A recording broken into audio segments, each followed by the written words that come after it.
Okay. All right, this is the Town of Irving Planning Board meeting on January 21st at 7 o'clock. This is being recorded and it's being held online in accordance with Governor Baker's executive order.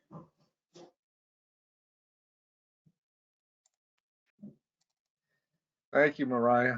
Thank you. And we want to bring the meeting to order at 7:06.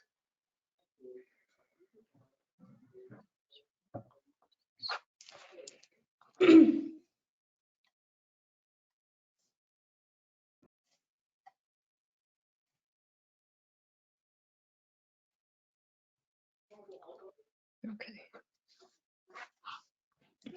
Great. Do we have anybody else, Mariah? Oh. Yep, Brandon Braille is here. And I don't know if anyone has called in. I can't see when people just call in, but Brandon's online. How do you spell the last name? Breault.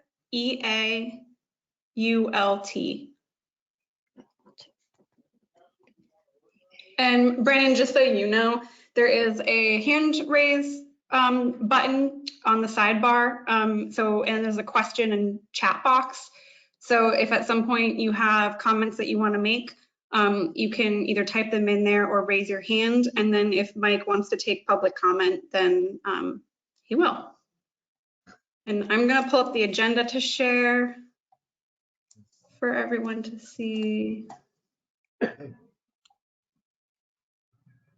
Hey, Deb, do you know you're on mute? Yes, I have the dogs, so I try and keep muted when I'm not talking so you guys don't hear all them. Okay, okay. All right. I'm sorry. No problem. All right, can you guys see the agenda? Yes. Yes, Okie doke. I think there's that's the second page, I think. There's 2 pages. Yeah. Well, no, it would all be in the same document. That's what I think was emailed. I got a different one. Yeah, that's not the one that was emailed, I don't think. I got one that says agenda on it, and it goes down with the bullets. Oh, that's from a long time ago. Okay, I must have. Hold on one second. Let me pull it up from the website.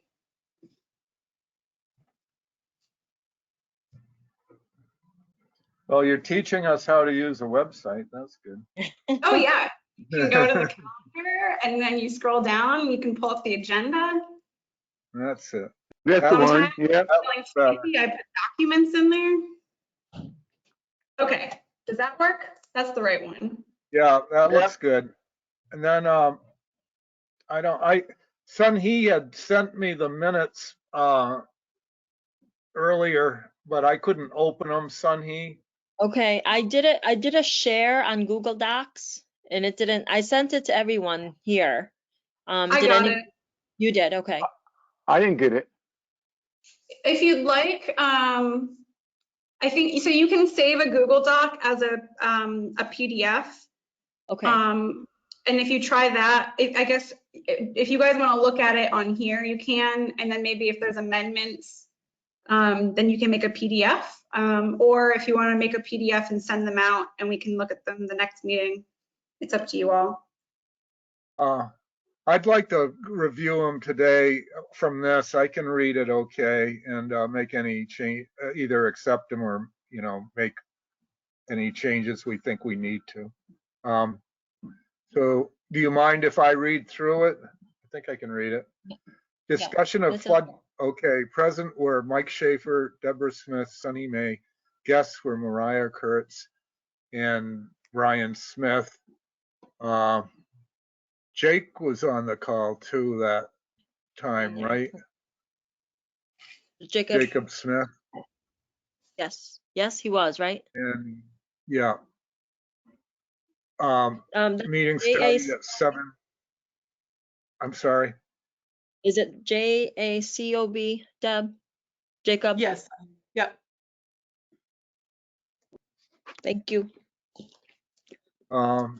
Discussion of floodplain manager to be selected by the town board. Mike makes the motion to accept December 2020 minutes as amended. Deborah seconded. I'll say aye. Brian Smith talks about why the town of Irving is doing with the overlay of the former paper mill complex. There will be a planned unit development building. That whole area really, I think it would be a planned unit development project would be better than maybe building. Okay, Could be, project. I think it would just be planned unit development. There's not a specific project. Okay, planned. So take out the word building. Yeah. yeah. Discussion about the old mill renovators, central village zone, rural residential village, and French King zone. Map changes of zoning areas will have to be approved by the town of Irving, packaged for zoning bylaws and feedback from Irving residents. Deborah gave a briefing on how to make sense of the zoning areas, and an update would be beneficial. That I understand what you're trying to say, Sonny. It's kind of confusing, but Would you like good with I can reword that? I think, Sunhee, all you need to do is map changes of zoning areas will have to be approved by the town of Irving. At the end of Irving, just put a period. Let's see. In zoning areas. So third line down in that paragraph, right after the word Irving, drop a period. Okay. Mhm. And the planning board will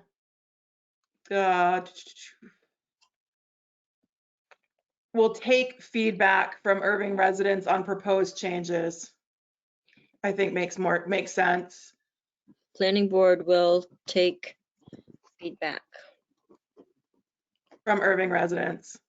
Irving residents. Okay.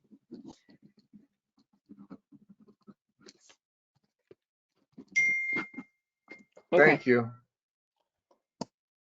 Then the next one was internet access and wireless overlays to be researched and inquired about. Check with what Greenfield is currently doing for wireless access. Sunhee volunteers to call and acquire. I did see an article in the paper too, where one town, the guy was complaining about microwave emissions and, he was worried that his wife was subject to those. So, there may be some people who don't want the on their phone poles in front of their houses, the relays or whatever they are for the 5G.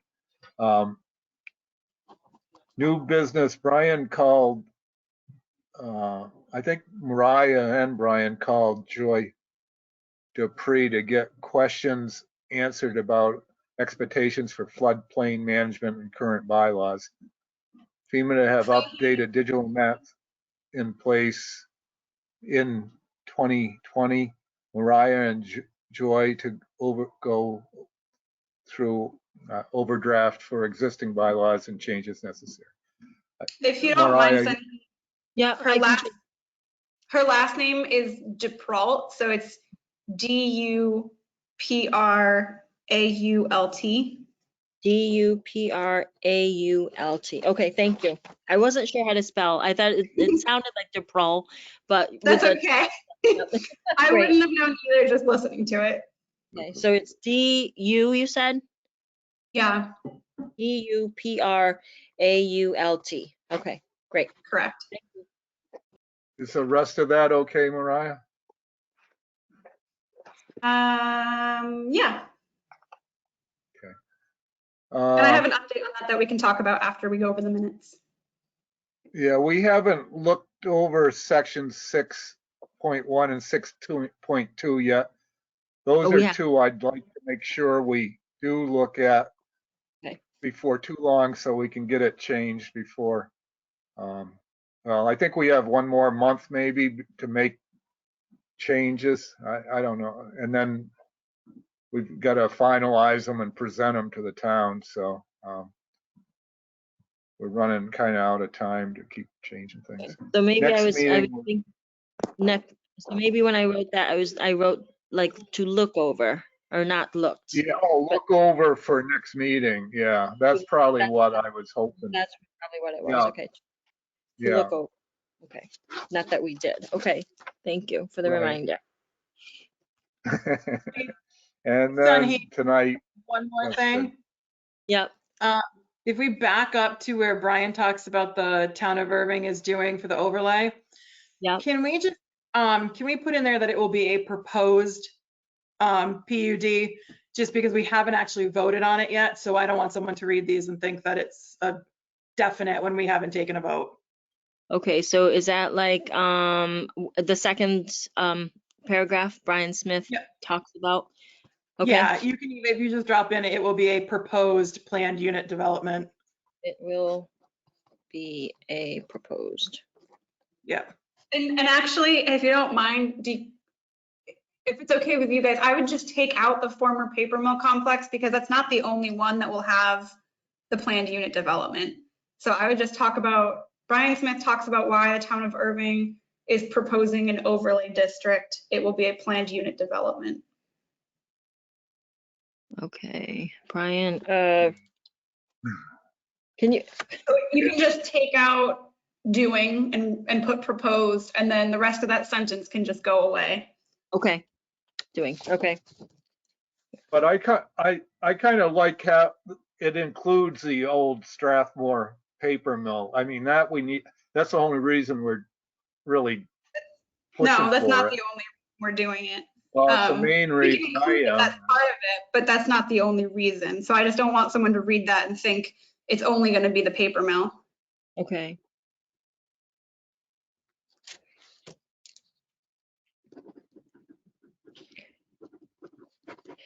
All right, let me redo that and then send it out again and see what if it comes out right. Okay. Thank you, Sunhee. I'll make a motion to accept the minutes as amended. I'll second. Okay. All in favor? You want to state your name and say aye? Sunhee, may I? George Moonlight Davis, aye. Deb, aye. Mike Schaefer, aye. The minutes have been accepted unanimously as amended. Okay. You got the old one again, Mariah. There you go.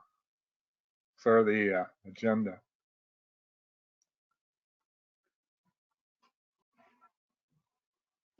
Okay. I took the mail that I've gotten to date since I took over from Jackie and reviewed it and scanned it and sent it to everybody. I don't know where it will get filed, but hopefully it will get it filed electronically sometime. So I have this that you sent over in the online file. Was there more than just this one thing? Yeah, that was the one Brian had sent. And then I scanned in about 12 pages, and I can send them to you again. I just No, would they're like them to probably get, in there. I just didn't. well, it was paperless. I caused quite a lot of email, which we don't have to go through, but it's attached in there at the beginning of the thing. Okay, so So, this. Yeah, this is it. And I'd like to have it, stored with our records when we figure out how to get them to. It is. I just put it there. Okay, thank you. anyhow, Mike, did I'll you just send that to the board? Because I didn't get anything for mail. Was it sent to the planning board? It was gonna get presented tonight, but yeah, if you would like, I can send them to everybody on the planning board. I thought it did go, but it doesn't. Yeah. But in summary, it's a lot of marijuana businesses and solar farms are what seems to be popular nowadays. So I think we are missing the boat on marijuana here for some reason. We haven't had anything yet, and some of these other towns like Miller's is going to get a distribution office downtown, and Orange is putting in a 50,000 square foot. No, I think it's 500,000 square foot place. So and that, you know, that's about all it is. They're all gone by now, so we've missed the public hearings on them. But that's all I got on mail. On to the next one if we can. But Mike, Yeah. before you go on, the question is, are you saying that we here in Irving have missed our chance to get some of this business? Is that, I mean, I'm not think sure. we have. I mean, I think Jackie said there was one person interested last year in the old restaurant. It used to be the Star Diner or something on the corner there, and then it became the Italian restaurant. And Right. that was, you know, that didn't happen, you know. So we've had some interest, but nobody's done anything. I don't know if you think, Mariah, is something we've done differently than other towns, or. Honestly, I don't know much about what other towns have done. And I haven't really had much experience. Since I've worked here, I don't think we've had anything come through with like the marijuana bylaw. So I really don't have much experience with it. So I can't really offer much guidance, but I know that we have the changes that Peggy proposed, Peggy from FRCOG. Right. And I don't remember if that included delivery as one of the things that they talked about.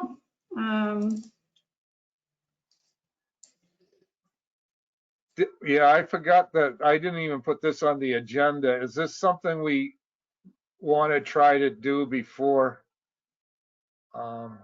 Should we take a vote on, is this one of the bylaws that we're going to try to get in place for this year, the changes to this? Yeah, I thought we were actually supposed to be discussing it tonight, but yes, I would like to.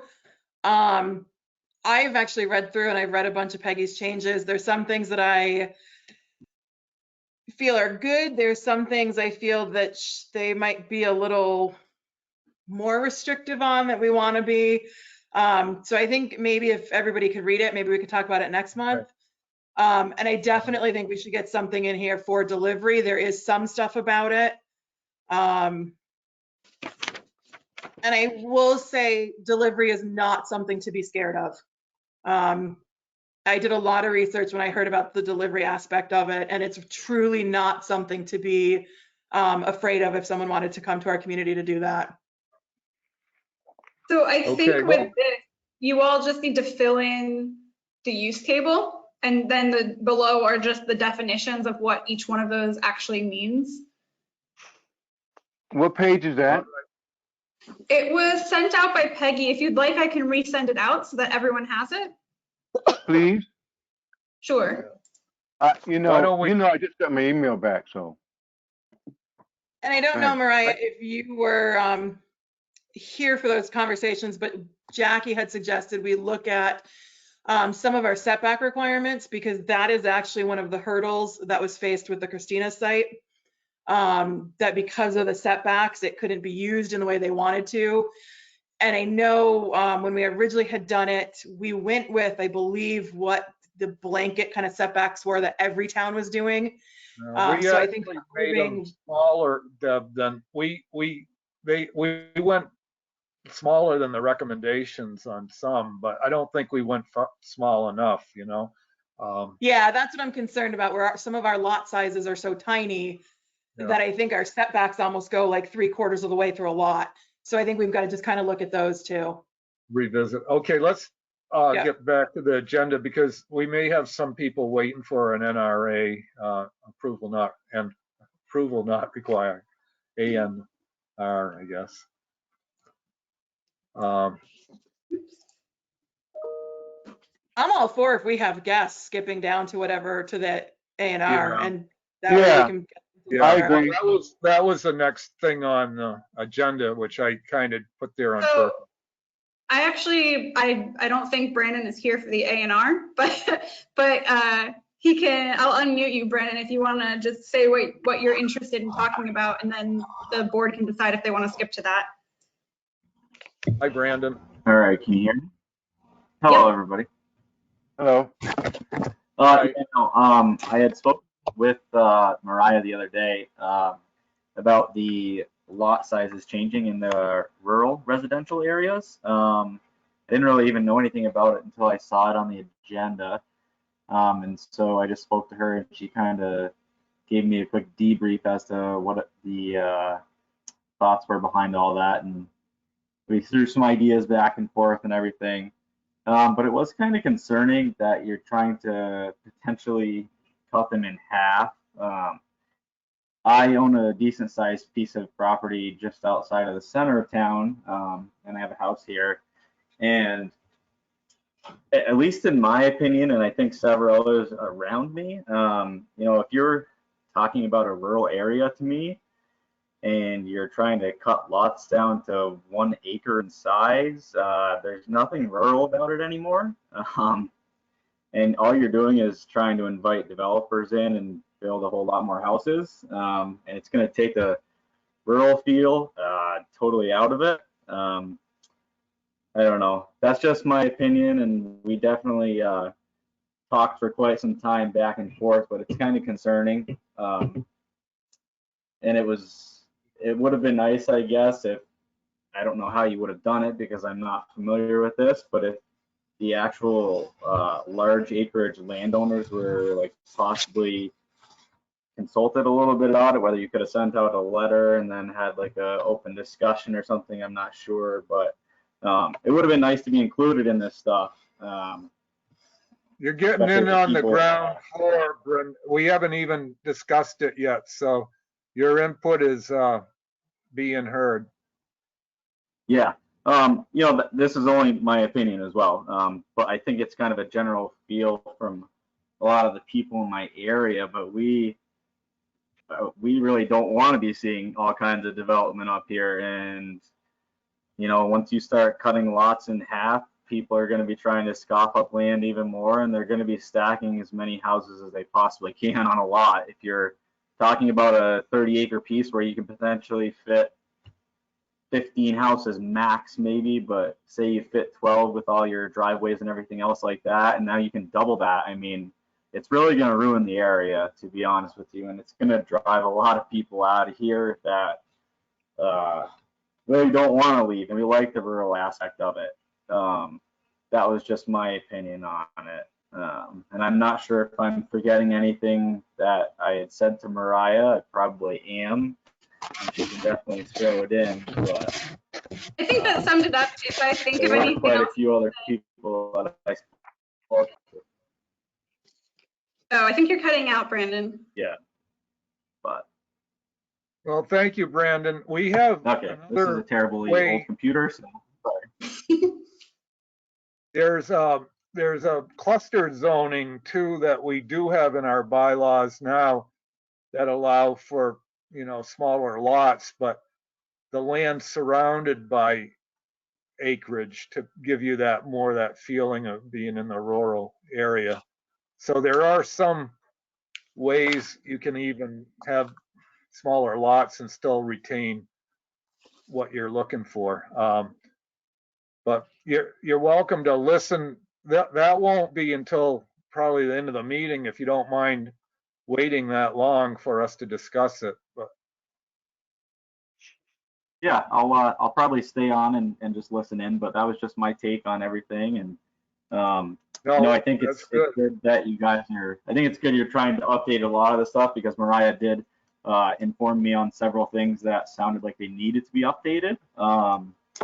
But I definitely agree with a lot of the changes, like in the central village area and things like that, where there's very small lots and houses are stacked on top of one another, I'm sorry, and you can, look out your window and see in somebody else's house, but that's not really how we like things up here. And cutting lots in half would be pretty terrible to see. So again, just my input, but I'm just, speaking for the people in my area, I guess, that aren't able to be here. But So well, Brandon, one appreciate thing your that I input. just wanted to address was, I know that you mentioned feeling like you weren't informed.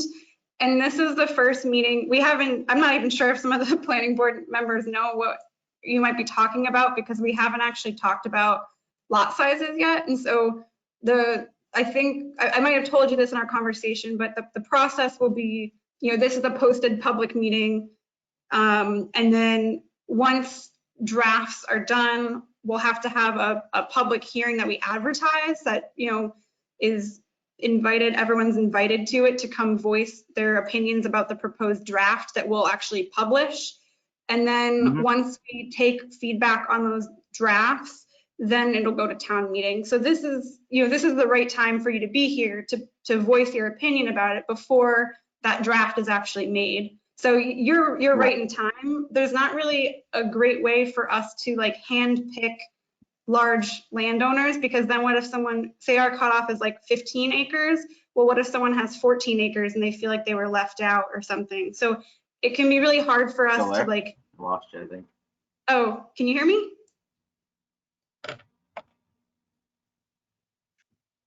Okay. I'm not sure if you can hear me, but anyways, to sum that up, we can't really like send out things like that and just kind of arbitrarily pick who we're sending it to. So you did the right thing by finding it online on the agenda, and I'm glad that you were here to voice your opinion. We may have lost him, but let's go to the review of and everybody at the Conservation Commission loved Deb Smith's comment, the PUD. I said Plan Unit Development is affectionately called by Deb the PUD. And they thought that was so you've coined a new phrase that may be in our bylaws. I plan to collect royalties from that. So I'll just skip through everything, but I reviewed it with the Conservation Commission, and I think last time we had said that we were going to keep it to the central village sections of the like renovators, and so Mariah, I'm glad you're able to pull these things up. But and then so if I'll let you get to where you want to go, but let's go to renovators and just look at that quick if we can get there. I think, Mike, I just want to clarify. I think you had asked for it to be kept to Central Village, and I am personally of the viewpoint that it does need to also include the French King. Yeah, I'm talking more down around the renovators. Let's go down there because we'll go to the French King. Well, we can go there next after we do this. I don't care. So the initial, that doesn't show the PUD on there, does it? No, this is just the composite map. But I think you were saying, Mike, that you want the PUD to just cover the CV area and not extend into this other. Yeah, it extended way up those wetlands, up to almost to the Dorsey Road. And then the same when we looked at the paper mill property, it included all the wetlands, which we didn't even notice until when we looked it over at the Conservation Commission, the PUD had extended the whole 50 acres of that property, not just the 5 acres of the paper mill area.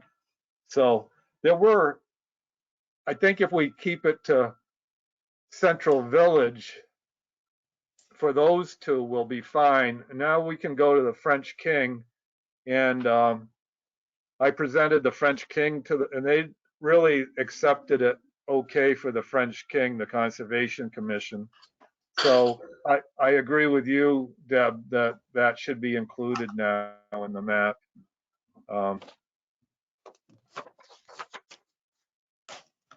I think on the other side, Of it would town, make there's sense to also keep it to CV if that's what you're doing on the urban center side of town, which I think we had already discussed about keeping it to this edge of the CV. Well, the other one, you don't want it down in the wetland area down by the wastewater treatment plant. See where that red squiggle goes across the. Yeah, that's where the current paper mill is. I thought we saw another area down there.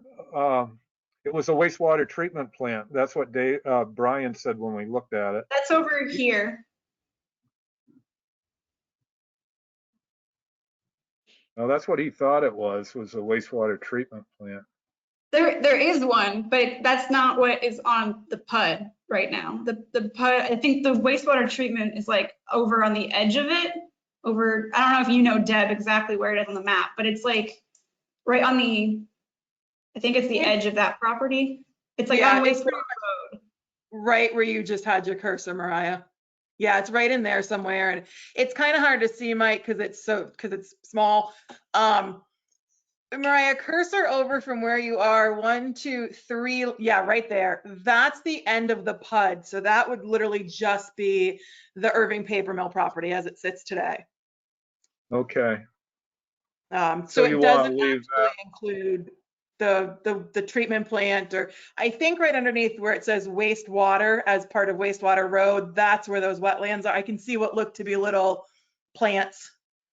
Yeah, that's all pretty wet.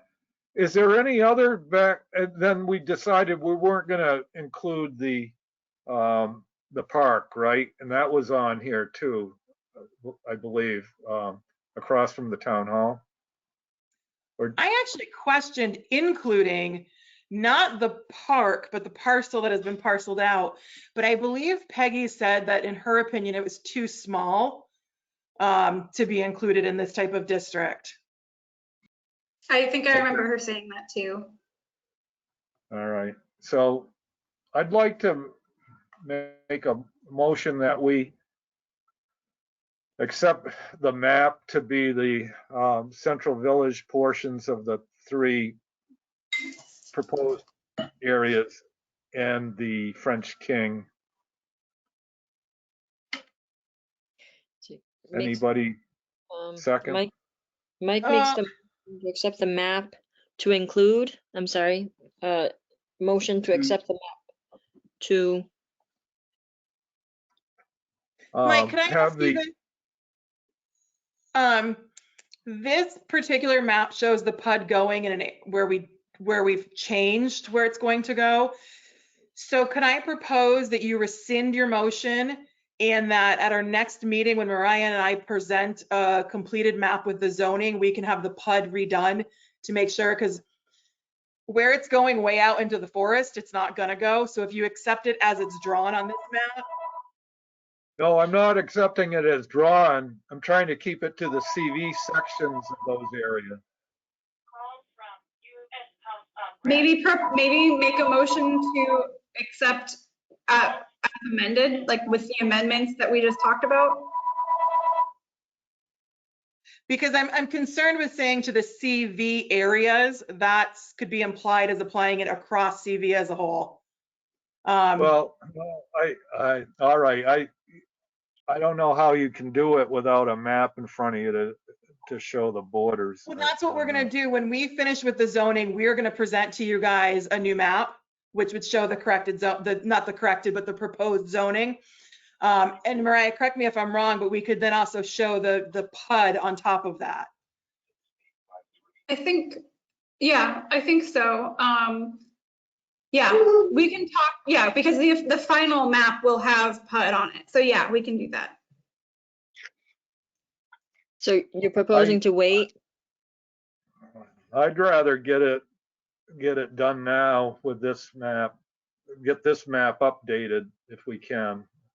I can talk to Peggy to do it. I mean, I'll do it. Well, Mike, it doesn't make sense to update one map when we're going to be updating the whole thing, is We're what gonna Doug's have to saying. vote on each portion of this, I believe, and I don't, some people may not accept your updated map and accept the PUD the way we proposed it. So I'm not gonna try tying two projects into your changes, which may not Oh, fly. no, I'm not. No, that's not what I'm suggesting. I'm just saying we could vote on the zoning changes separately from the PUD change.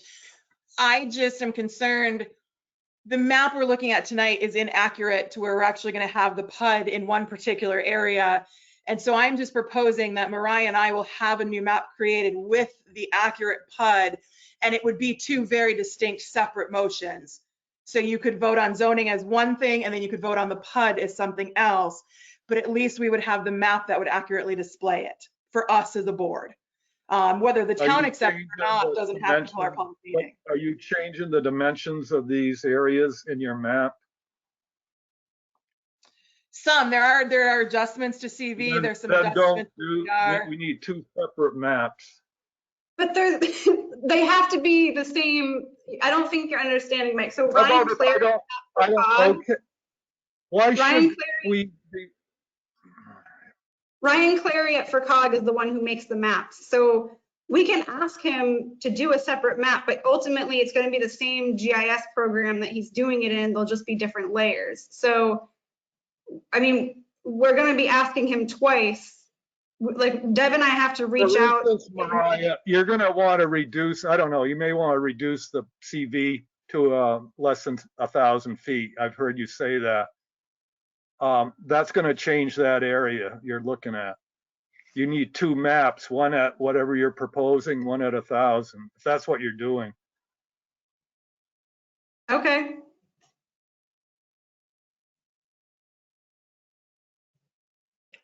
So I'm a little confused. So you guys are saying that you are going to change this map because this is not accurate. And Mike is wanting to make the motion to accept this map or the map as amended. I want to accept the CV areas as noted on this map with the PUDs overlaid on them. You want to accept. That was what I'd like to vote on today. Okay, so you want to, Mike, make the motion to accept this map as we see it with the CV and the PUD overlay. Is that what I'm hearing? But then Correct. Deb and Mariah are saying this is inaccurate. Correct. They're saying it doesn't agree with what they're proposing. It's not that it doesn't agree with what we're proposing, Mike, but one of the things that was talked about for us with the PUD, Mariah, could you make the area of the PUD with East Main Street over to the right, kind of yeah, could you make that kind of the central focus? One of the things we have done, as you can see, is this area of the PUD extends extensively into the Irving State Forest. And we as a board discussed changing that. To make it shorter? Correct. So my concern is if we say that we just accept it to CV, in that language, are we then saying we are applying it to all of CV? And what I am proposing is Mariah and I have to work with the map maker to get a new map that demonstrates the zoning changes that we've been working on to show you guys. So my thought is, instead of paying someone to do map after map after map, is have one map made up as a display map to show you that this is what we've been talking about and these are the changes we're proposing, and we could overlay the PUD on top of it. And then it could be voted as two separate motions. So the zoning changes could be one motion and the PUD overlay district could be a second motion. And that map would accurately show the PUD changes that we of a board have made. So then it would at least, even if you didn't accept the zoning that we're proposing, we could still accept the PUD district, and that would be an accurate representation of that PUD district. Yeah, I'm still gonna go ahead and have them do the map separate as is with the PUD. If you're looking at the one right in front of us, Sunhee, can you see that in Moonlight? Yes. Yeah, The I PUD will not extend past the CV section of that. It will follow the CV section of that area to the north, like Deb said. I mean, I'd like to get this voted on today that we accept. Am I not being clear enough that that's what we're voting on, the CV section of that PUD? If I've been gone for a while, guys, so it's taking me a minute to catch up with you. But there are two things I'm asking. One, Deb, am I hearing you say that by having you and Mariah do a different set of map, you don't do the same thing twice, but you do it once? Is that what I hear you saying?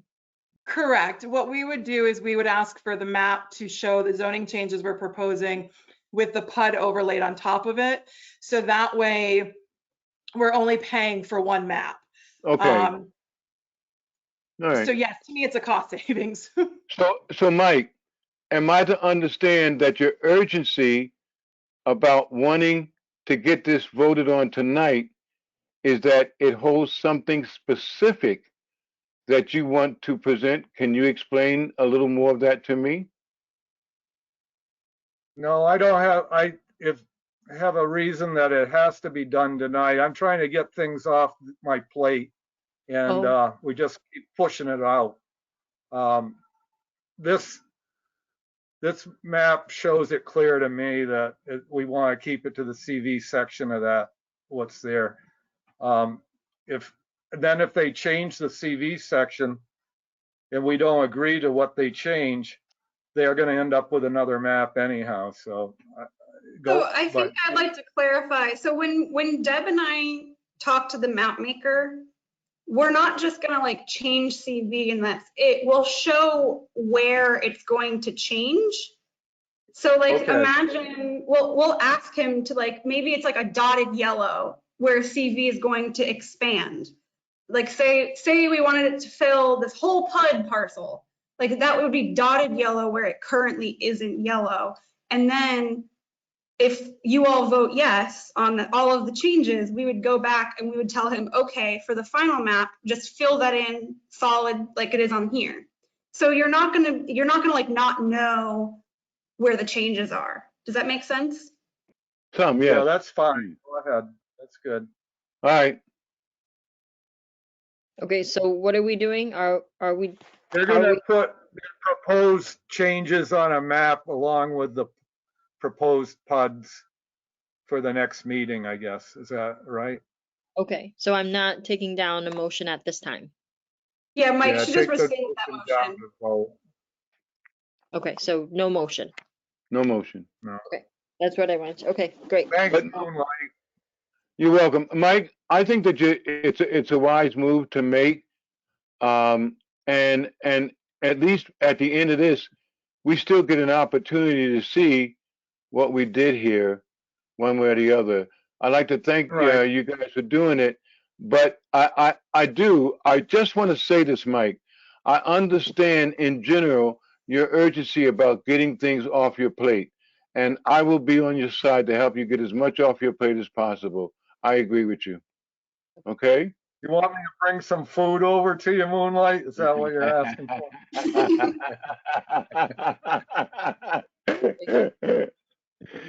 You guys treat me bad, you know.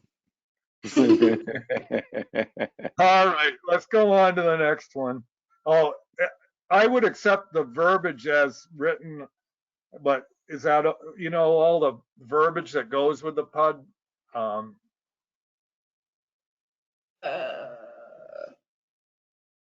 You mean like the proposed bylaw part? Yeah, I would accept it as written. I mean, Accept.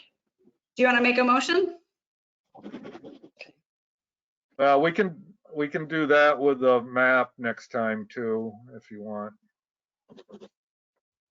This is 8.3. Are you sending this to me, Mariah, too? This draft? What was that? Are you sending this draft to me too? Can I? Yes, I can. All right. I don't think I've ever seen this before. So this was what Peggy presented months ago. I think it might have been one of the last meetings you were here. This is the language that goes with the PUD. So it just talks about what is the purpose of it. I think the thing that you guys should all look at carefully is just how much frontage is required for it to have. 400 feet is a lot of frontage. And then the minimum lot area, height structure, all of the things that she has highlighted are things that you should all think about. I don't know what the current frontage of the IP mill, renovators, or the other parcels are. I imagine they're probably all at least 400, but I can check with Jackie about that.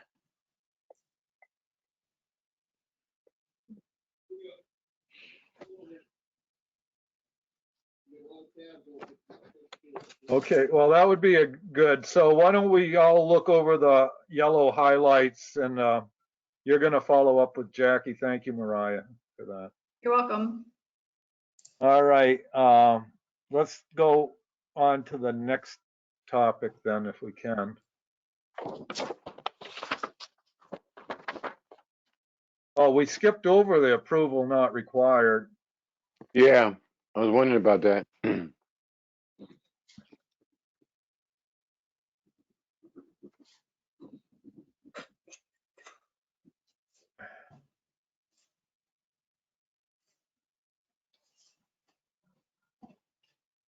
Yeah, let's go back to the approval not required on River Road. Do you understand what they're doing, Mariah, exactly? Honestly, I have not been involved with it other than I know that Don Mayhew submitted the incorrect form, and Jackie asked me to reach out to him to submit the correct form. I've never done an A&R, so to be honest, I have no idea what's going on. Okay. Well, you may need to ask Jackie again. I don't know. But so my understanding is just that you guys have, I'm trying to pull up the form because I don't, here's the plan. Yeah.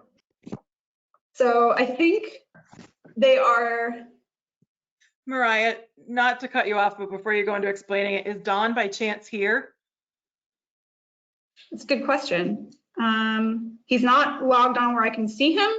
And Okay. if he's called in, I don't think he can talk. Okay. Okay. That must be torture. Yes. But I know that he did send in one of his emails, he kind of explained, I think, what they were doing. Basically, what they were doing was giving more land to 2 lots and they still would not be conforming after the additional land, but FERCog said that it was still, because they were pre-existing lots, they were still would be okay because they were non-conforming before and they're non-conforming after, as long as they stay in the same ownership. That was, and I'm not sure how you make sure they stay in the same ownership.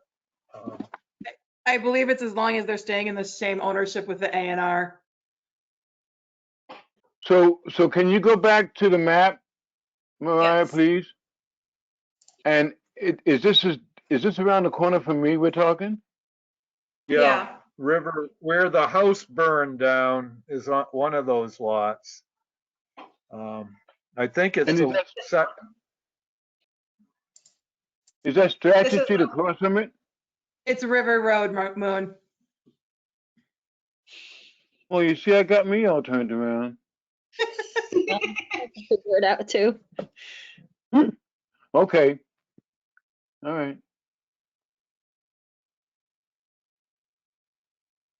So Thank those you, are the Mariah. 2 lots. They're giving them extra I guess they're giving them extra lottage.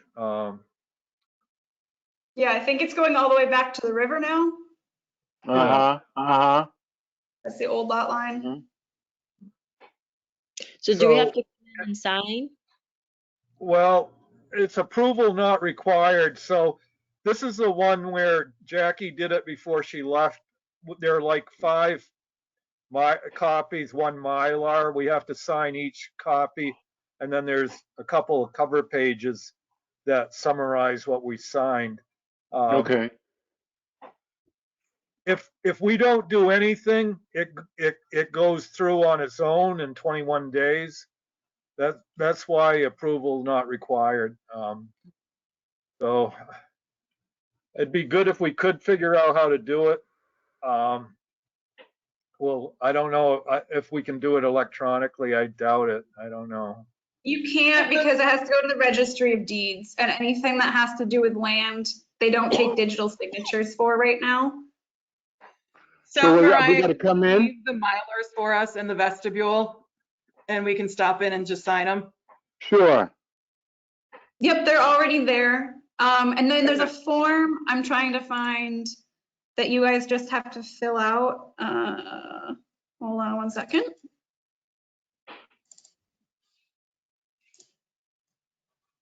So this is the form that Don filled out with the applicant's information, and he sent me pictures because he had turned in the wrong Form A. It didn't have enough information on it. And so he was able to get the abutter to sign, or the applicant to sign tonight, but he didn't have time to like get it all scanned and everything. So he sent me a picture, but he's gonna drop the hard copy off at Town Hall. So you'll have that. And then you guys have to fill out this, I believe, and then you'll sign it. Okay. So I will be at Town Hall tomorrow, and I think I can fill in, I think I can fill this in for you. I won't be able to fill in this description if that's what they're looking for there. And then you guys would sign it. So if you guys agree that approval is, basically you guys are making the decision that approval is not required. Correct. If you for some reason thought that it did require approval, then you would fill this out and give it to them. So can someone make a motion to agree that approval is not required for this? Sure, I can make the, could I ask one question though? As they extend the boundary line to the river, do they have access to the river then? I'm not sure is it at the purple line there? Is that what I'm seeing? No, this blue line will be the new property line. The blue line. So the purple is the top of the riverbank. This light blue is the river, or the canal actually. Yeah. And then this dark blue will be the new property line. The current property line is this dashed. Oh, wow. Okay, so Okay. that's quite a bit. It looks like quite a bit on the map, but I don't know. I'd have Well, to read I think it's it's almost one, 2 a acres. little over an acre. And then A this little one's a over- little over a half acre. Okay. And they're doing this because they need the acreage, or?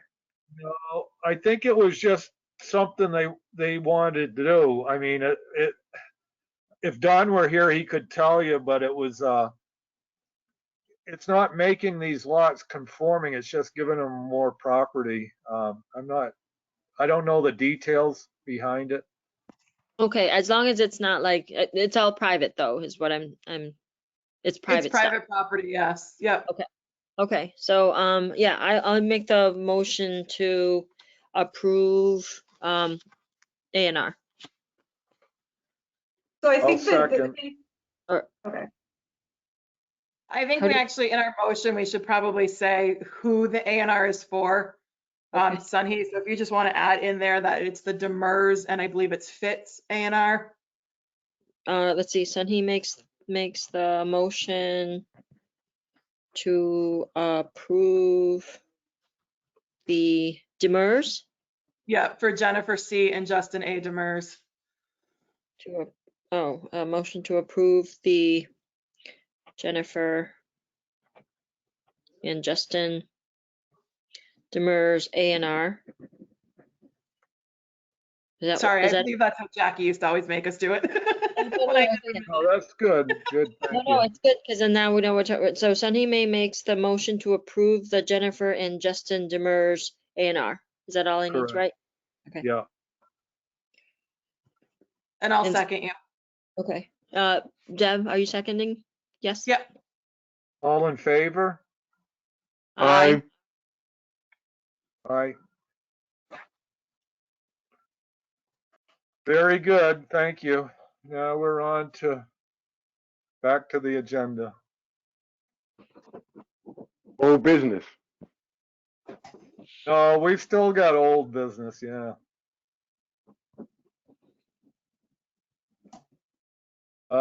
Okay, yeah, this is might take a while. Well, what I'd like to do was approve what we've already changed, vote on it. We presented, the purpose section we rewrote, to the selectmen, select board, well, not really. We selected Jacob and Brian, and they didn't have any issues with it.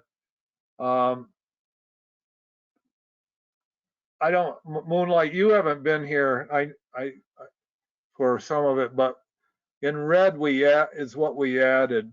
I can't see it, Mariah, I'm sorry.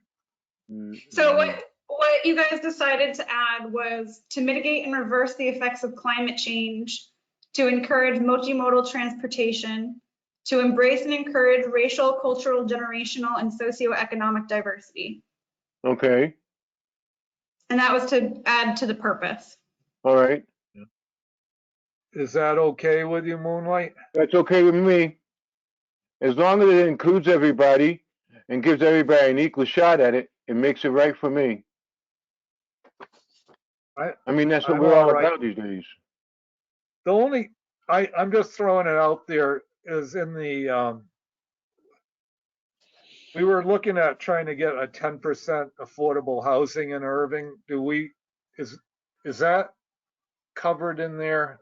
You think we've got that covered okay? So yeah, so it says to prevent overcrowding and undue concentration of population while providing housing guidelines appropriate for residents of all income levels.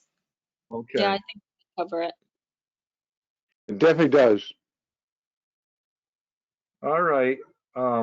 Would anybody like to make a motion to accept this purpose as rewritten?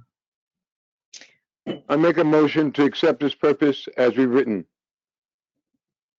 I'll I'll second. second. Okay, Deb second. All in Deb- favor? Aye. Aye.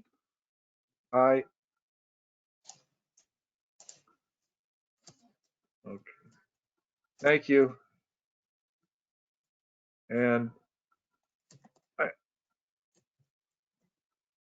we didn't go through the changes we had made to the zoning table in detail. Jake kind of said he'd wait until everything was finalized and then review it. But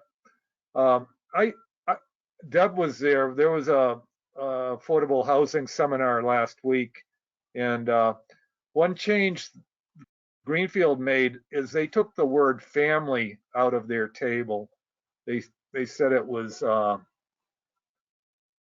Yeah, we did that with unit. Yep. oh, you did? Okay, good. All right. So thank you, Mariah. You were on top of that. So I haven't had a chance. I meant to go to that affordable housing workshop, but I'm going to watch the video. I didn't make it, but I am interested in watching the recording. well, what was really good was it kind of explained how we've gotten to where we are now, how the cards were stacked against the Black people and other minorities, and they just couldn't amass any wealth. And it was pretty enlightening, really. I thought. Did you like it, Deb? Or I did. I thought it was really interesting, and I've actually been combing through. I don't know if you guys saved it, and if you're interested, I did the chat. People were listing tons and tons of informational sources I thought the whole concept of redlining, I've heard the term before, but I wasn't familiar where it came from. So learning about that I found to be extremely fascinating. And quite upsetting, to be honest, that that's what they did. The only thing I wish they had delved into a little bit more was potentially how to work some of this into your bylaws a bit. I think if they could have done that a little bit more, it would have been helpful. But I assume it's probably in some of these resources people were mentioning. Well, we're doing a lot of it right here by allowing more multi-unit dwellings in accessory buildings. You know, I think you can do like Leverett and a few other towns. They've bought houses and then they sell them at a medium income, trying to keep the price down. And then when that person sells it, they can't sell it more, you know, make a big profit. You know, that's one way towns have tried to make some affordable housing. I don't know. I don't know. Shutesbury did it. Who did? Shutesbury. If you go on whatever that road is, Baker Road, they have 4 or 5 dwellings that people participated in and built their own homes, and so that they have them. But if they sell them, they can't. There's a ceiling on them already, so they can't sell them for any more than what they actually cost to put in it, just to keep the house and the place at a minimum. Oh, interesting. If you That's go, how Habitat for Humanity works too. What road is it, Mike? wait, it's not Baker Road, darling. It's oh, what the hell is that? You know where the store is as you go up the Shutesbury Road, and you veer around and you go up that dirt road. I can't think of the name of the dirt road, but it takes you all the way up and right through um, that part of Shutesbury, and it's on the right hand side that you got these 4 or 5 houses that the people built by themselves. Okay, cool. I will be You right just got to back. go to the country store, and if you go to the country store, you'll find them. Okay. I know that was one of the things they talked about during that seminar, and the importance of multi-unit dwellings. So your 2 and your 3 and your 4 family homes, having things like that, or the attached dwelling units and things like that. I thought it was fascinating that oh, Mike, what was the hill town that they did? They looked at Greenfield, they looked at Deerfield. Buckland. No, I don't think it was Buckland. How do I have it in my notes? Coleraine has almost zero renters. And Greenfield is 45% of their population is renters. And out of that 45%, 50% of renters are cash strapped. So it was just really fascinating to see some of these facts, you know, that they were talking about with some of the communities. And, you know, Coleraine, one woman was saying the only way she could afford to live in a certain community was if in fact she was a landlord. So I definitely think looking at ways that we can have more flexible housing is a good thing for us. The other thing I think would be a good thing to tell the public is we're not, at least I'm not trying to bring in real low income housing. It's more affordable housing, you know, for seniors. I gotta be honest, I cringe when I hear people say that, because when you actually look at the income guidelines, my mom, who is a retiree, is technically a low income housing person. So I think we have to be careful in how we're saying it, because someone fresh out of college, depending on what their first job is getting paid, they could be low income. Right. So I think we have to be mindful of that low income could be you know, the retiree or the recent graduate or, you know, the 20-something years old that just wants out of mom and dad's house and they're working at Stop and Shop. So I think that like with retirees though, isn't that more like a fixed income? No, well, yes, she, like in my mom's instance, for example, yes, she is living on a fixed income, but she, because of what that fixed income is, she is eligible to qualify for basically anything another person who is deemed low income could. So, I mean, she could qualify for heating oil programs or things like that. So I Food, think yeah. there's a stigma that is attached to the phrase low income. And I think, and I own it. I was one. I when I was much younger, oh, they're low income. I lived in Greenfield for years. That drastically changed my opinion. You know, and then seeing it with low income isn't just, it's everybody. Anybody and everybody could be low income at some point in time in their life. So I think we just need to be mindful that we're not attaching that stigma to that term. I think I like that, Deb, because it does have a sort of you are poor kind of stigma to it. It does have that. I'd like to find a way to express that without implying poverty. And I mean, it also comes in with the language of people reading them and saying, well, I don't want to live next door to a low income person. So there's a manner in which we have to approach that. Everybody needs to approach that with some sort of dignity, Yep, you exactly. know? So I like the idea of dropping that low income, but I don't know what to put in the I don't place of. think we're using it anywhere.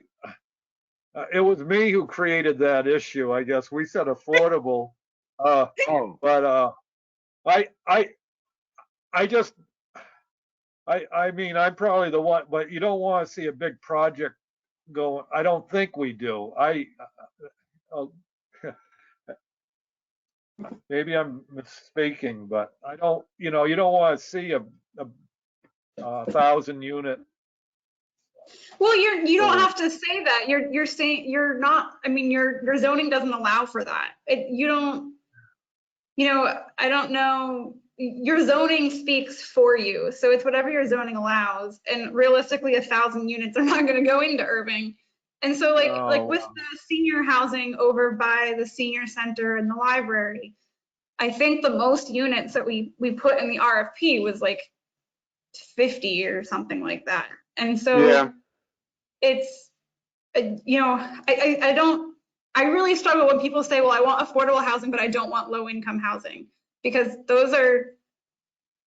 low income has a stigma, affordable has a stigma. Capital A affordable is different than just a house that someone can afford to live in.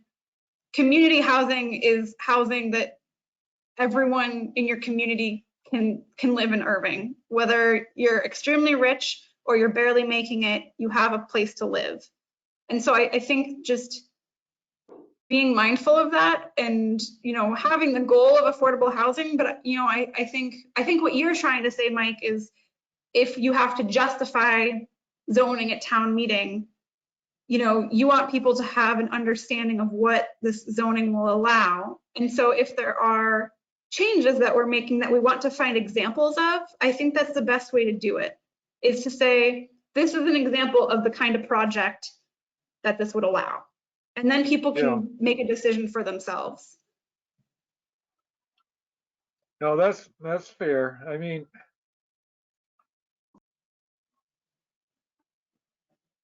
And I'm with you, Mike. I don't want to see 1,000 unit building of any type come to town. I don't think our town could support it. But I also want to make sure we're not excluding someone who is, maybe they are down on their luck. Maybe they're, who knows what their situation is, but their affordability is less than someone else's. I want us to be a community where any income bracket could come here and enjoy living in our town. And you couldn't use like transitional, could you? Because they're in transit, right? I mean, this isn't going to be the end all and be all of anybody if they couldn't at the moment of, afford more than somebody else, but it's a transitional period. So could you? Transitional housing is usually like if you're homeless. if you Okay. are unhoused. Okay, so you Which- can't, that's different terminology. I mean, that's a different meaning. Yeah. Okay. And Greenfield's dealing with a lot of homeless. They're on a different level than Irving. I mean, they're worried about homeless people all the time. I mean, But they have, Mike, Greenfield has some facilitation set up that could handle some of that, if not all of that. I don't think Irving could handle any of that at this point. Right, I think Irving has a population of 1,400 people about, right? Amen. Yeah. Right? I don't I think don't that know. we could afford too many homeless people in Irving for any length of time. I Right. also want to just bring up, I'm all for affordable housing. I just want folks to know that there has to be some reasonable bylaws to have everybody live by, so that the property next door or down the street don't go down because someone living in a affordable housing isn't taking it the same way that someone is that owns their home and their property. Gotcha. So property value is what you're talking Yeah, about. I mean, if we're going to do this, let's at least have it so that we have some community guidelines on how people are supposed to handle themselves in any of these housing situations. I don't. And I think it's a good idea, Moon. It's a sensitive subject, certainly. It's definitely, I mean, there are economic differences, and you can't like ignore that. That doesn't, you have to accept that that exists, but work around like what you were saying with dignity. So that's the piece. Because you're right, Deb. Like I think people, I said transitional because people are in transit all the time. I mean, you might start off in your 20s not having any money, but who knows in your 50s and then again, I think as people do retire, it becomes a fixed income. So what are you going to do about that? You've given your all, and there's not much. So it's good that there are programs to help along with that. I think that's a good thing to have something like that because but the word transitional isn't the right one. I don't know what the word. Yeah, so the other thing I just want to be careful about, and I might have touched on this in the workshop that you went to, but there's capital A affordable, which is like subsidized housing, which is kind of what we're talking about right now, where sometimes there's also, like vouchers involved and things like that. There's also like deed restrictions, which is what I think Moonlight and you, Mike, were talking about, of houses that can only be resold for a certain percentage of the value of the house, to keep it from, someone selling it and getting a ton of money or whatever. The other thing is little a affordable, which is just making housing more affordable in your community, it actually is a great segue into the lot size conversation, because if you have to buy 30 acres of land, it's going to be less affordable than buying a quarter acre of land. And same with, house sizes. If there's smaller homes built in the community that add a variety of house sizes, if you can't afford a McMansion, maybe you can buy a smaller house. So I think those are just things to keep in mind, is that affordable housing isn't always like voucher housing. It can also just be having smaller homes, or having a lot of the housing stock in our area is older, which can make it less affordable to people because you have to be able to fix up an old farmhouse. Well, okay, do we want to accept the changes to the table that we made, that you had up there? I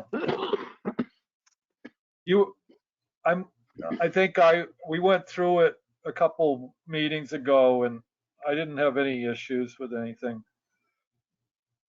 Well, I don't seem to have any now, as I'm looking. I was going to try to do some definitions too to help us, but I don't know. We have these definitions. Is that what you're talking about? Yeah.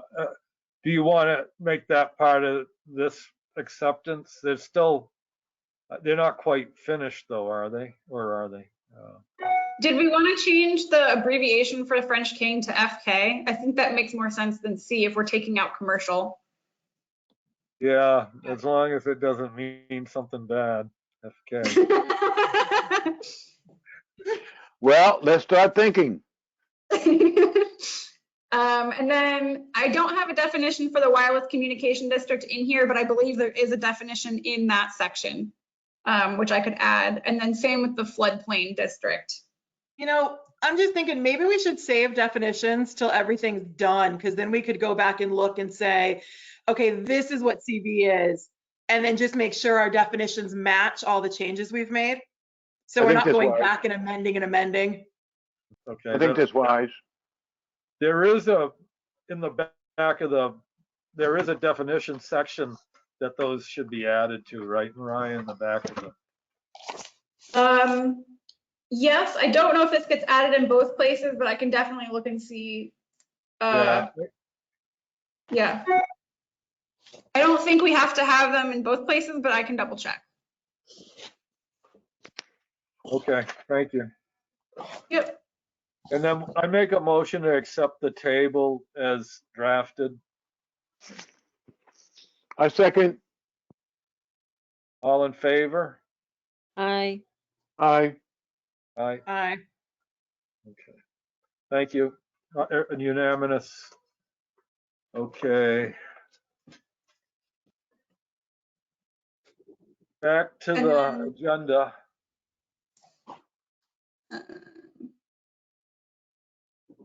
This is for you, Deb and Mariah, on what you were proposing changes to for like, I don't know, rural residential and Central Village.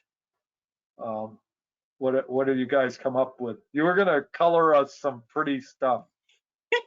We haven't actually finished. We're going to meet next week. So Mike, if you're okay with it, I would say if you'll give us to the next meeting, then we can fully present everything as we'll have it locked up and ready to go as a presentation. Mm, Okay, thank you. That's fine. yeah. Floodplain updates. Mariah, do you have any updates? Yeah, so I will send you guys, I worked on a draft and I just need, Brian and I are gonna work on, there's one section that just needs, I need his help kind of drafting it. So this is it. And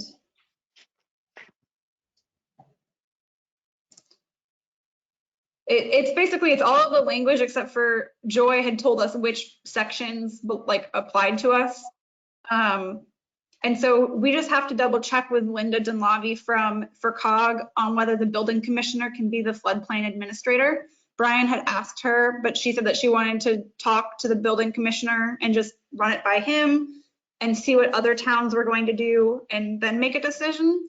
So Brian sent her another email today, I think. So hopefully, you know, in the next week or two, we'll hear back. And then we have to draft section 20 of it, which is the local enforcement. And so this will just be, it includes like how the Conservation Commission enforces the Wetlands Protection Act, how the building commissioner enforces the floodplains bylaw. And that will all get added in here. And then we'll send it to you guys, council, and then eventually the state will look it over and give us the okay. And then it'll be ready for you all to approve as, you know, a draft to go to the town meeting. I'm sorry, when's the town meeting again? And when is that, in May or May, June? right, Deb? The end of May? Beginning of May. Beginning of May? Hopefully. What I mean, date? I So assume that it only should gives us, run when it should. But I don't know if COVID will potentially delay it at all. I think there was a We've got- date that I saw on something. I don't remember what the date was, but it was, I have it somewhere. What, you said the beginning of May? When is town meeting normally?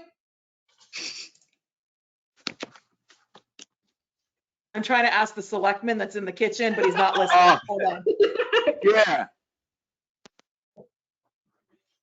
Yeah, I think Brian had sent out, It's typically either the first or second Wednesday of May. thank you. So that'd be the 4th or the 11th. Yep. Okay. That's also Teachers Appreciation Day. So I'm just trying to back up from there. When do we need to have everything approved? To go Mid-March, there? I think, is when Brian usually starts putting everything together. So really, then by the end of February, in mid-March, we should have this all. I was going to ask you guys if you're willing to have another meeting, have 2 meetings in February, which would give you more time to work on this. I know that we had done that for a couple months, but I don't know if, or have 1 meeting in February and 1 meeting at the beginning of March. Because once you guys have it all together, I think you just kind of wait for the Board of Selectmen to read everything over and everything. Well, think to legal, me it you'll would- already have had legal go through this, right? Before we, Well, they By go then? through everything that's in the town meeting packet. So we're back to, are we going to do 2 in February or 1 in February, 1 in March? well, we'll make our first meeting would be what, the 3rd, yeah, February 3rd. So the first meeting will be the 18th of February. Yeah, that would be our next meeting, and we'll try to have as much of this ready by then as possible, I guess. And then we can Mariah, what decide about then. what about March?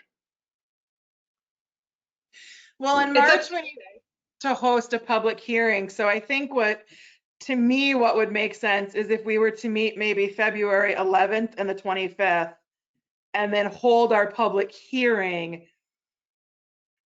And again, this would be dependent. We should check with Brian and see what the drop dead date is for printing. Maybe hold our public hearing sometime the week of March 1st or March 8th. And then us plan to meet 1, 2, 3 on our regular date, which would be March 18th. So we would have the public meeting and March 18th, and that would give us some time to make any changes if residents had concerns or and things that we needed to change. Okay, my suggestion about the 11th is that I do have a 5 to 7 meeting with the police chief. So if we could have this meeting at 7 rather than earlier, 6 or 6:30, it would help me a lot, or I could be a half an hour late. All right, let me check my calendar. I think I'm okay. So we're gonna move this meeting up to the 11th of February. Is that Right. what we're saying? Yep.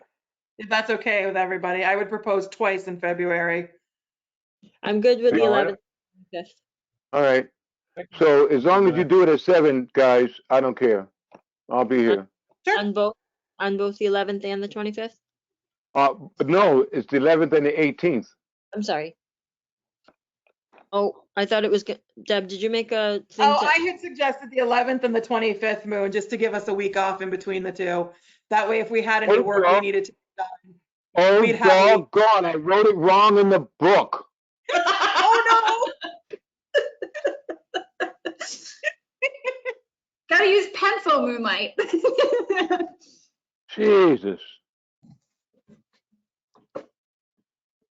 And Okay. then Deb, what date did you say was the goal for the public hearing? You said either the week of the 1st or the 8th? yeah, and I'm just getting texted here. So town meeting is May 12th. And apparently the deadline for printing is right around March 8th, which we should probably definitely confirm with Brian. Okay. And see if that has any wiggle room. Because I believe he handles the printing, Mariah, not right? For the warrants and everything?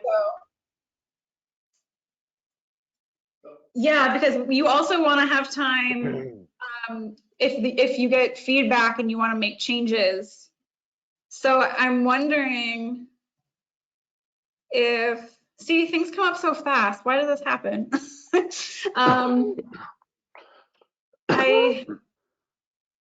I almost wonder if the week of the 4th, I know that you have the, or the week of the 1st, so maybe the 4th, if you were going to do it on a Thursday evening. And then if Brian had wiggle room for the printing date, if you had to make changes that week, you could. Okay, I see what you're saying.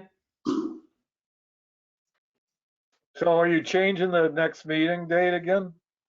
No, because Moonlight will yell at me. So 11.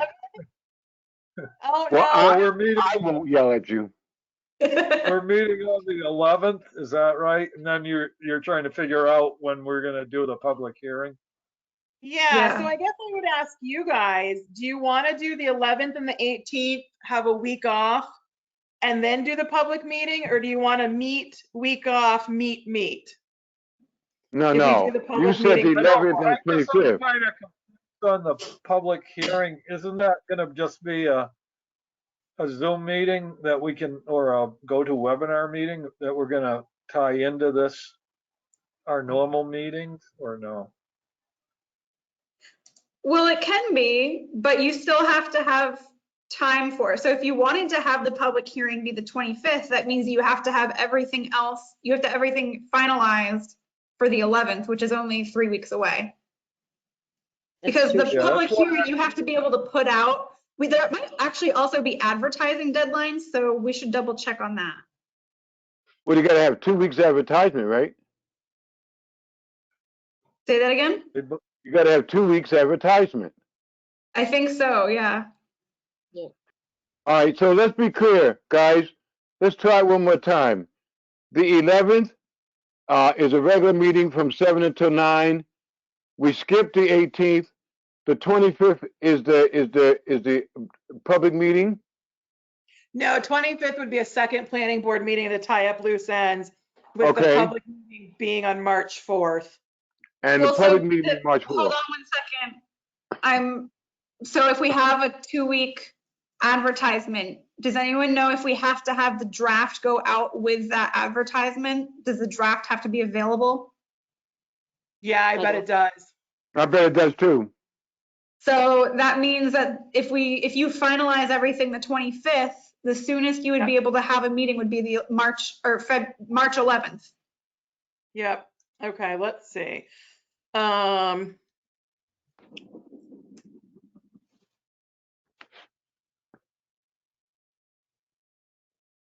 March 11th isn't bad.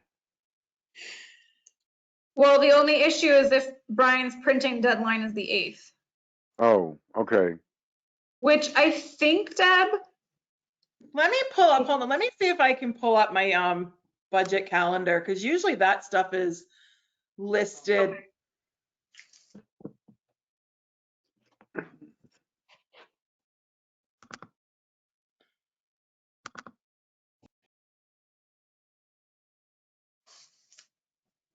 Where are you, Finance Committee? There you are.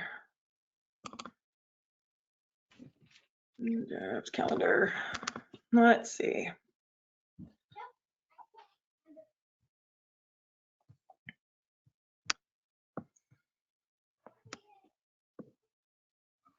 Okay, so the Board of Selectmen, as it stands right now,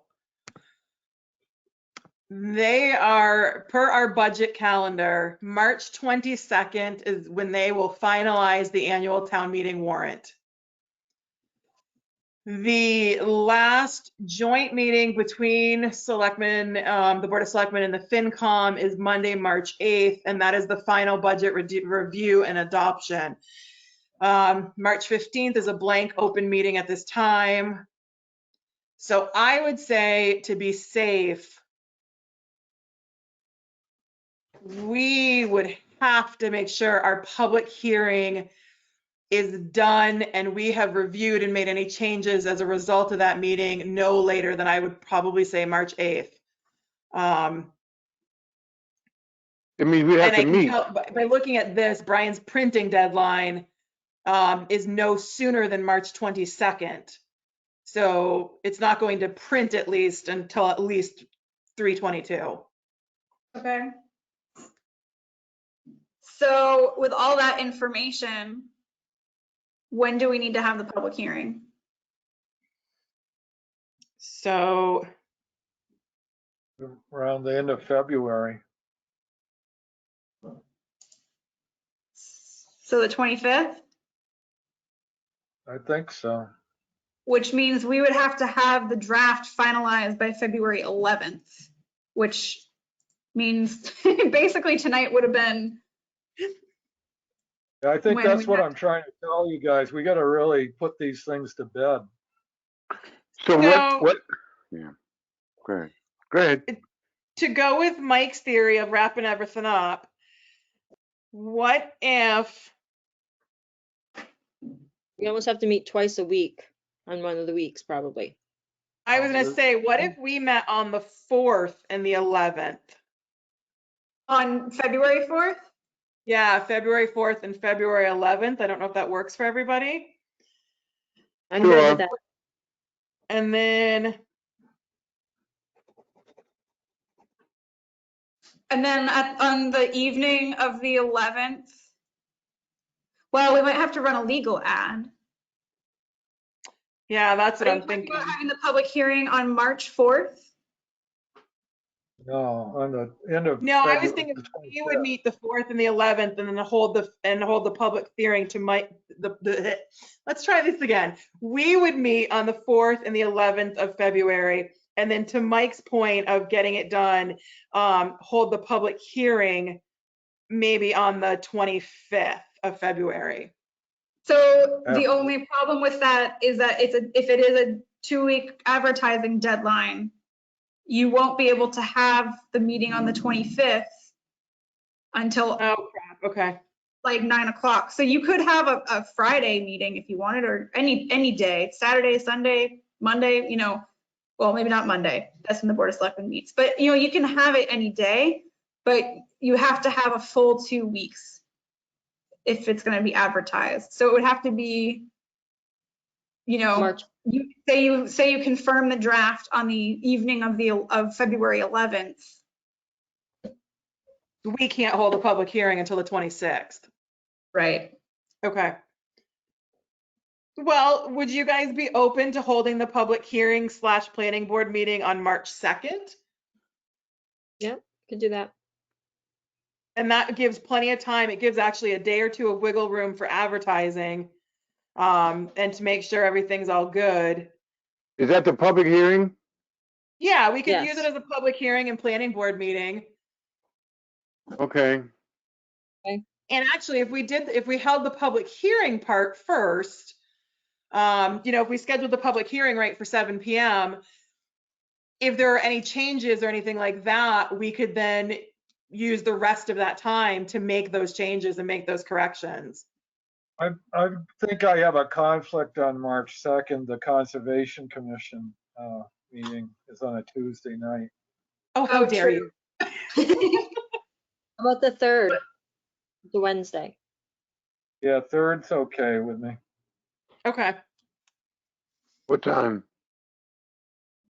I think if you guys meet, whatever time the public hearing starts should be 15 minutes later, so that it just gives you guys time to get in and situated. So if you meet at 7, the public hearing should start at 7:15. Okay. Do you guys want to do 7, or does 7 work, or do you want to go a little earlier, or? Well, I was saying 7 in general because there was always a conflict with the police chief job, but we could go earlier on the 3rd, Wednesday the 3rd. We can go 6. Like you want to go at 5? Sure, we can go 5 too. I don't care. It doesn't matter for me. I would say whatever works best for Mike or Mariah. Or is that getting off work too much and you need a break before, in between? It's a I lot. Why don't we- would say how 6 would about- work why best for don't we- me. What time's good for you, Mariah? 6 okay? 6 would work best for me if that's cool with everyone else. Yeah, That's that's cool. good for me. So I just figured that maybe we'll wrap up a bit earlier. yeah, And if you have a lot to talk about, it gives you a little more time before it gets too late. Right. So the meeting so you'll meet February 11th and 25th at 7 o'clock. The 25th, you're gonna confirm. Yeah, February draft. 4th and February 11th. 4th and 11th. Yep. Yeah. At 7, both days. Yeah, I like And the then- consistency. So that's good. Yeah, we're good. And then March 3rd at 6 p.m. Yep. We're Yeah, good. especially for a public hearing, it might be better to have it at 6:15 because then that way people have time to attend. It's not too late. Right. Now that you guys All right. got my overnight This has book been all kind of scribbled up. confusing. Mike, what was that? You were kind of cutting out. I'm kind of confused. I'm trying to get it straightened out. So February 4th at 7? Is Yep. that what we're saying? Okay. And February 11th at 7. Yes. Correct. Okay. And what is this 7 to 9 on the 25th? That's not happening. Correct. Okay. I'll get So you some I'm with whiteout moonlight. I'm sorry, your calendar probably looks a mess. You need some whiteout moonlight? No, I really don't need white out.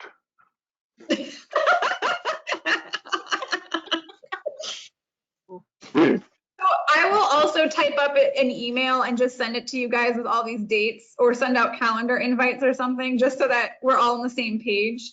We got it Sounds now, I believe. Yeah. And I will try to find out for sure what the advertising requirements, but exactly what you said, Moonlight, sounds right. 2 weeks. Yep, We'd 2 probably have to place a legal ad in the paper.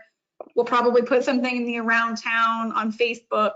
And then we probably have to post the draft on the website and have it available at town hall. Sounds good. Sounds good. I'm with you.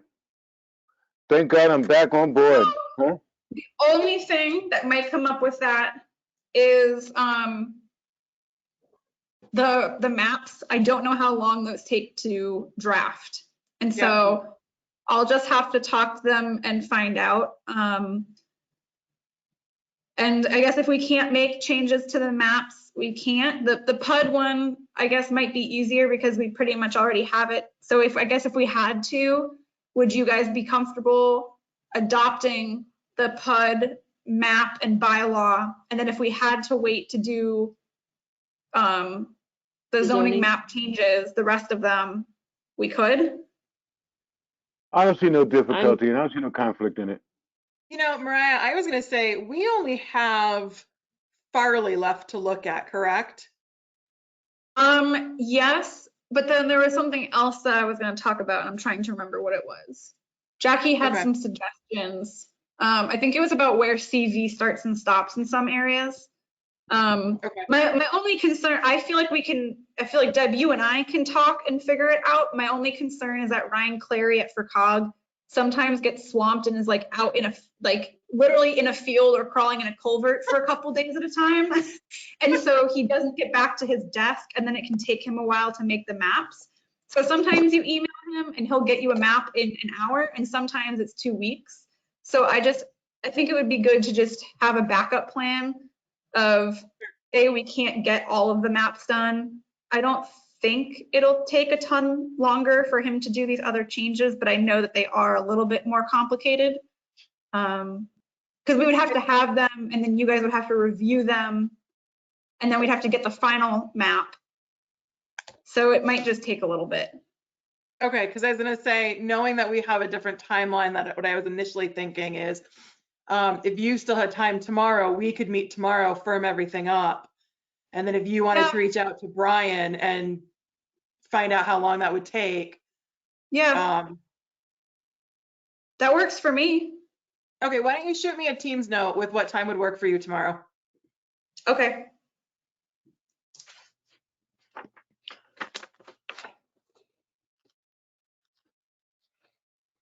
You know, some of these things are going to be kind of confrontational. I think, what was his name? Who was on the line? Brandon. He was Brandon. worried about the lot size.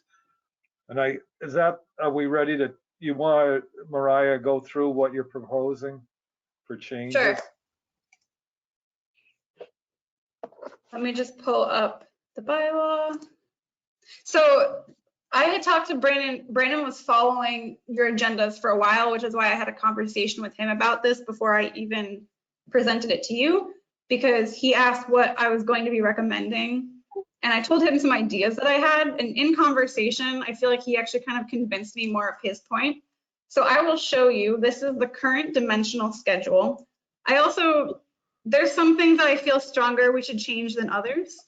So the dimensional schedule shows you the minimum lot size that you have to have for a legal conforming lot, the minimum frontage, and then all of your setbacks from all of the sides of your lot, the maximum height that you can build, and then the percentage of your lot that can be covered by impermeable surface. So I would suggest, these edits at the top are just formatting things. I changed this to say setback, and then it says in feet, and I just put in parentheses FT because I think it looks a little bit cleaner. So those are inconsequential. But right now, so this is in square feet, the minimum lot area. So 21,780 square feet is a half an acre. So that means that your minimum lot size would be half an acre. And that's in Central Village and Village Residential, which most of the houses that are currently in CV, and I can pull up the map. I would say a good portion of houses that are in CV in areas like you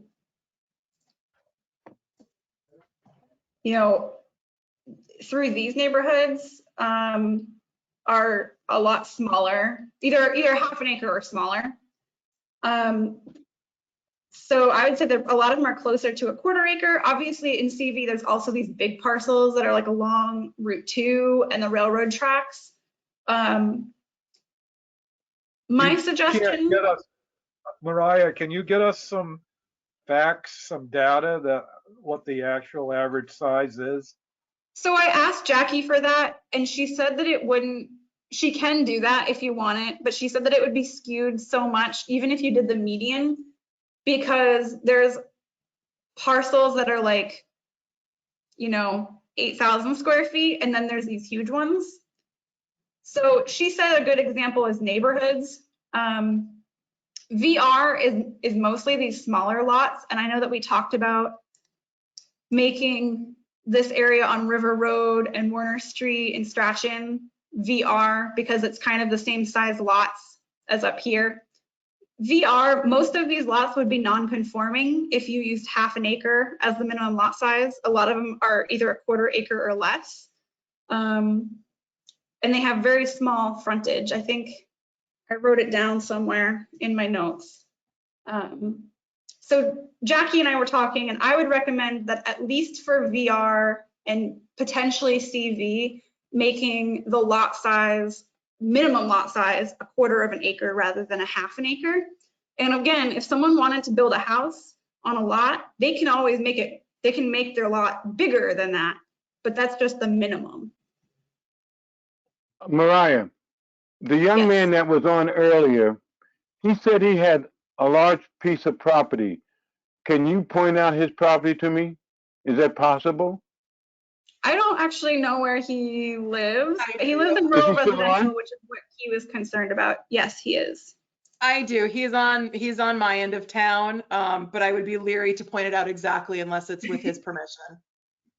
Okay, my only reason for asking was that I wanted to better understand his argument about his large property size and wanting not to necessarily have small houses. I wanted to at least visually look at it. So Mariah, could you ask his permission at some point to allow us to look at it or me to look at it? Yes, so he is talking about rural residential specifically. And I guess before I point out where he is, So I was originally going to make the recommendation that you reduce rural residential minimum lot size to 1 acre. Jackie thought it should either be an acre or an acre and a half.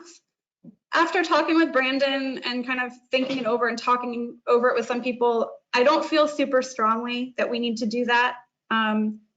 Jackie's argument for reducing it is that there's some parcels that would really only be developable if we reduced it. It would allow for some more housing to go in potentially, make land more affordable. Brandon's argument is rural and an acre lot is not very rural, and I totally see that as well.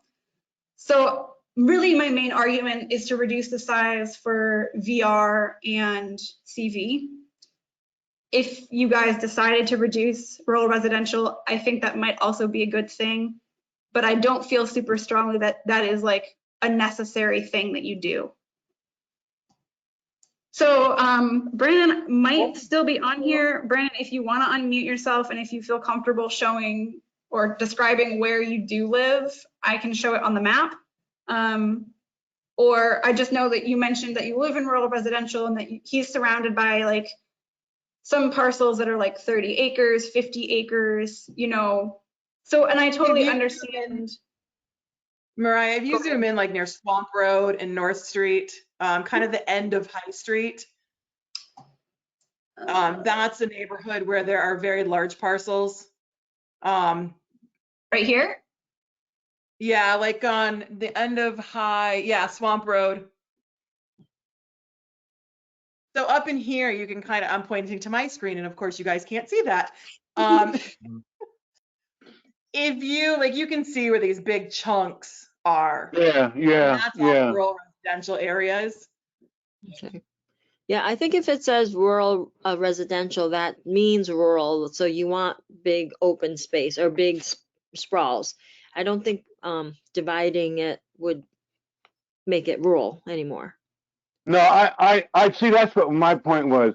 I just wanted to see a sense of what he was talking about, because I'm agreeing with you guys. Rule is rule. You know, when you have this area like this, and this is what you want, this is what you pay for. Right. This is what you get. Yep. Yeah, an acre is not very rural. No. I mean, my argument is like the difference between 2 acres and 1 acre isn't a lot, but I also think I understand how someone would feel like an acre is too small. So honestly, I don't really, my main argument is that CV and VR should be reduced to 1/4 of an acre. What was in Buckland, they went through and did a study where the actual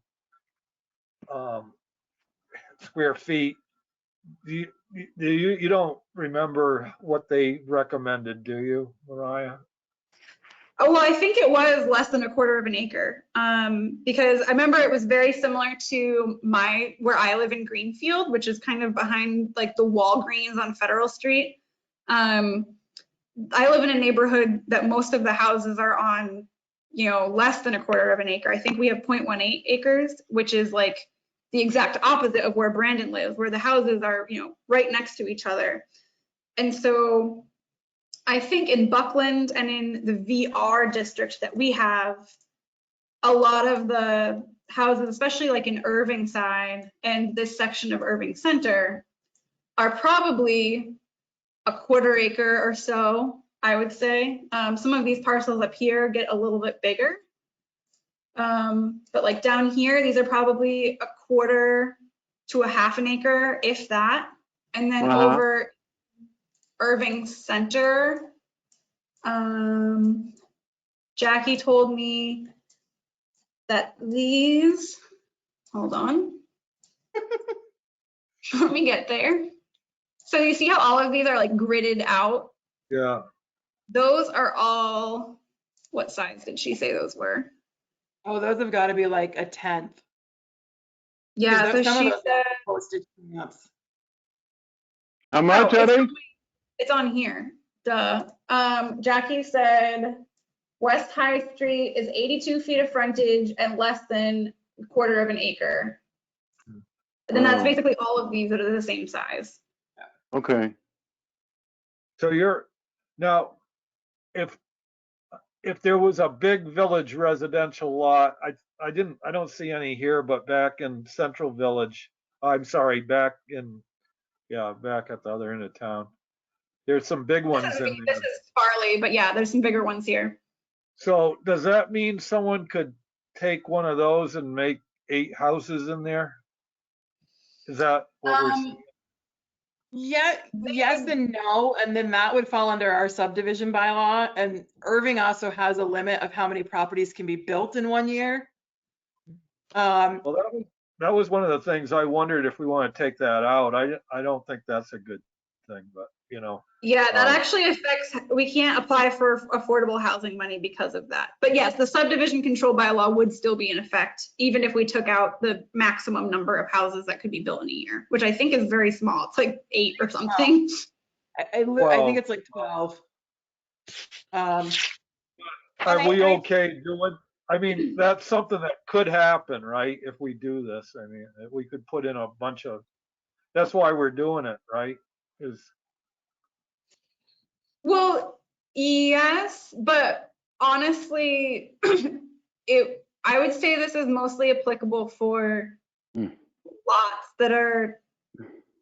that have enough space to do that. So there's yes, people can subdivide, but like Deb said, they have to follow the subdivision control bylaw, and people have to want to do that. So I think sometimes when you make zoning changes, people think that means that all of the lots will now be subdivided into quarter-acre lots. But it really just means that like Sunhee or Deb or Moonlight or you, Mike, would have to decide, I want to subdivide my lot, which realistically maybe one of those happens a year, if that. So yes, to answer your question, Mike, someone could subdivide. Yeah. And I think the thing to keep in mind too is we could have that subdivision take place anywhere. Like I know I have a lot by me that went up and it was sold a couple of years ago. And ever since the person bought it, I've always heard rumors of, oh, they're going to chop that up into 15 different lots. So I think that could happen on any lot in town. Right, whether it's a half an acre or a quarter acre. And realistically, so a developer, if it's a big lot and a developer comes in, like a corporation that is a developer, whether it's a quarter acre or a half an acre, isn't going to make, they're still going to put in houses. And realistically, I don't think there's any land in VR that can be subdivided into more than 2, maybe 3 lots. CV has a few bigger lots, but the point of CV is that there's development in it. Yeah, I mean, for me personally, hearing what Mariah and Brandon had to say about rural, I was neither here nor there with it, so I'm fine leaving it at the 2-acre minimum, and I would agree with adjusting the other ones down to the quarter acre. I think that's pretty much what's there anyways. So I feel like we're just kind of making our zoning match what's already in existence.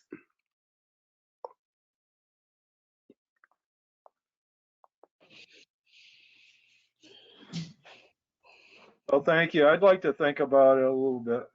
So those are the only changes what changes are you making then, proposing? So that was the first section, which is the minimum lot area.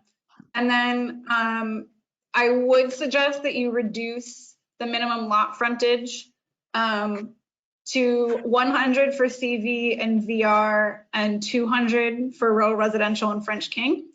225 feet is just a lot of frontage for someone to try to get to build. Jackie said that for French King and rural residential, it might make sense to go even lower, but I think a reasonable adjustment that won't change that much is actually just 200. And because that also won't change the proportions of a lot. So if you have a 2-acre lot and you go, say you went to like 50 feet of frontage, you might have this tiny little piece of frontage and then the parcel goes like that. Whereas if you keep it kind of square, like 200 you know, say you had decided to drop down rural residential where the minimum lot area was, you know, a 1/4 acre, then you wouldn't want 225 feet of frontage because you would have this like skinny little lot. So it kind of has to go in proportion with how big your minimum lot size is. And I think that 200 and 100 makes sense. Okay. Yeah, I agree. And then I'm sorry, for this, on Central Village for lot frontage, you're leaving it at 125? no, sorry, I put a note only on this one, but it would be both. So it might be easier if I do it this way. So. Yeah, I'm having a hard time following what you want there. Yeah, that's better. Yeah. Okay. And then this And would then be, what's a 1/4 acre? Okay, you're gonna change it to. I'm Well, not you gonna wanna change, I'll keep it feet, but I don't know off the top of my head what a 1/4 acre is in feet. So Right. I'm just gonna put this in as a placeholder. All right. Yeah, And if then, you send us that, and then I can look it over in more detail, Mariah, before we vote on it. sure. What- And then I was also going to suggest that the setbacks, just for rural residential and for French King, you might want to adjust those. For someone, like say someone wanted to put in like a shed on their rural residential property, like 50 feet is just kind of a lot. So I have a question about that. So this is just a personal feeling. Anyone who's driven by my house, I have a 6-foot tall stockade fence that goes around half my property. I'm legally allowed to have the fence 2 feet in on the property line. Yet if I want to put a shed, I have to be 20 feet in from that property line.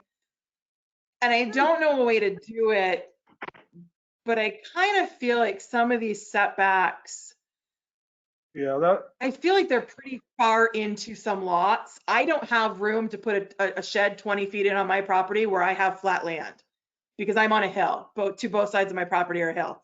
And so I don't know how we do it where we can propose it, but I feel like some of our setbacks, I personally believe if I can put a fence 2 feet on my property, I should be able to put my shed there too if I want.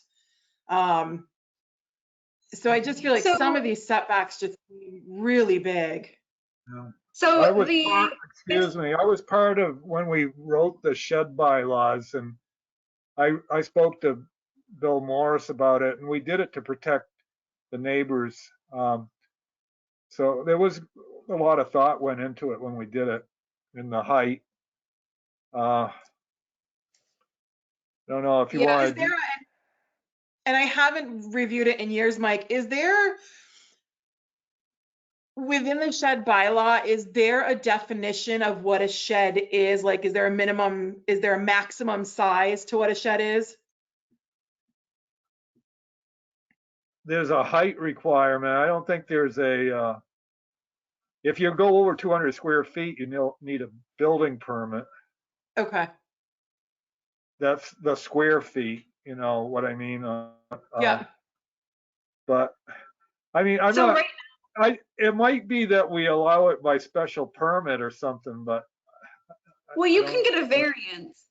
That's what you would do. I just wanted to be clear because I think I misspoke earlier and said that it would have to be 50 feet when really the shed requirement is in rural residential is 20 feet or 1.5 times the height of the accessory structure, whichever is greater, not to exceed 50 feet. And then the rear setback is the same.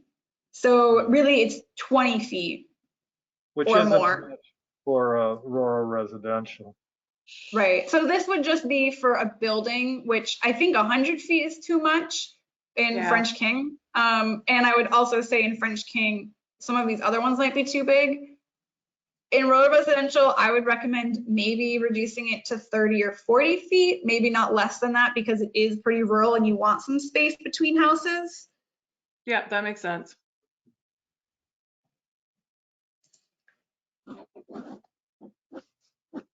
I just think with central and village, by the time if you do a 10 or a 20-foot setback, those properties are so small Well, they can It get a doesn't necessarily zoning give people room variance, to do which, stuff. yeah. Yeah, I don't feel super strongly about it, but I might recommend changing the setback to like 15 just in the front for some of these.